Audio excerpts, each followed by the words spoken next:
ये है कि कांग्रेस सोई हुई थी, भाजपा जागी हुई थी।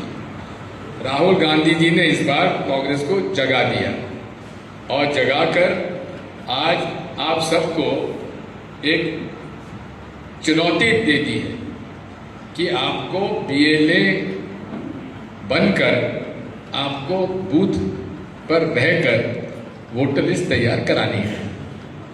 पहली बात तो आज से 6 महीने 1 साल भर पहले 90% कांग्रेस के लीडर, कार्यकर्ता नहीं लीडर को बूथ लेवल एजेंट और पोलिंग बूथ एजेंट का अंतर मालूम नहीं था।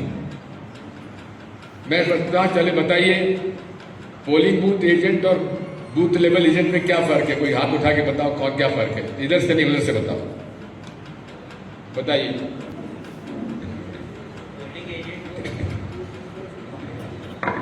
हेलो सर, पोलिंग एजेंट में से कम एक ने तो सही जवाब दिया, बाकी कोई हाथ उठाया नहीं, इसलिए मैं कह रहा हूं उनको शायद मालूम नहीं होगा। लेकिन बात यही है,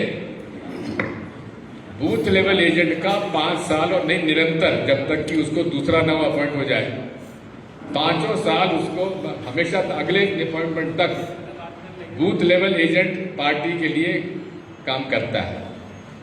और उसकी प्रक्रिया क्या है?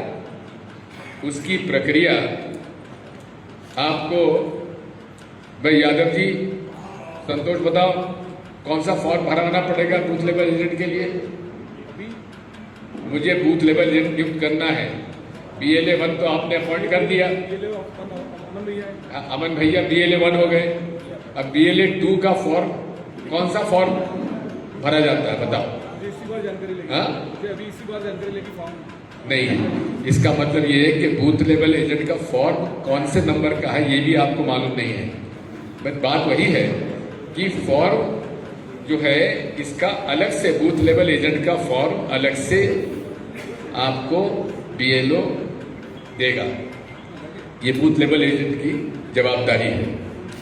अब आपको यही मालूम नहीं कि कौन से फॉर्म में बूथ लेवल एजेंट बनना है। आपने बीएलए बना कैसे दिए बताओ?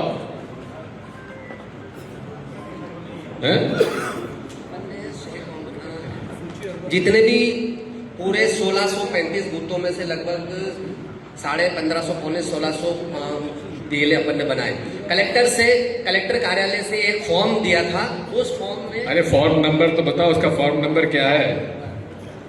बात करिए। हमेशा इलेक्शन कमीशन ऑफ इंडिया की वेबसाइट पे जाओ, उस पर टाइप करो बूथ लेवल एजेंट का फॉर्म, वो आपको प्रिंट आउट करके 1 मिनट में दे देगा। आजकल सारा काम ऑनलाइन है। एक मुझे बता रहा था कि वहाँ के बीएलओ भी ऑनलाइन काम कर रहा है, कर रही है रात में, जबकि उसको घर घर जाना है। इसलिए बहुत संतोष, तुम्हारी बात सुन रहा था, अच्छी तैयारी तुमने की है, लेकिन हमेशा याद रखो ये ब्यूरोक्रेटिक मामला है। जब तक तुम फॉर्म का जानकारी तुमको नहीं होगी तब तक उसमें कुछ नहीं। अपने बड़े आसान है, वो आप इलेक्शन कमीशन ऑफ इंडिया के वेबसाइट पे जाओ और कौन कौन से फॉर्म बूथ लेवल एजेंट हो, बूथ लेवल एजेंट का फॉर्म बीएलए 1 जो है ना, अमन जो है, वो दस्तखत करके फोटो लगा के वो फॉर्म जो है वो सबमिट करेंगे किसको? बीएलओ को। बीएलओ उसका प्रमाण पत्र के साथ देगा आपका EAR को, इलेक्शन असिस्टेंट रिटर्निंग ऑफिसर को, जो कि सामान्य तौर पर SDM रहता है, और वो उसको अप्रूव करेगा। और अप्रूव करने के बाद वो फिर इलेक्शन कमीशन की वेबसाइट पर उस बूथ नंबर के, उस असेंबली के उस बूथ नंबर पे आपका नाम चढ़ाएगा। जब तक आपका नाम नहीं चढ़ेगा आप बूथ लेवल एजेंट नहीं हो। पहले क्या था, हम साहब सूची दे आए। अरे सूची किसको दे आए? सूची दे आए, उसने सूची उठा के फाड़ के फेंक दी। इसलिए इनसे लड़ना है तो ये लड़ाई अपने को बहुत अच्छे ढंग से लड़ना पड़ेगा।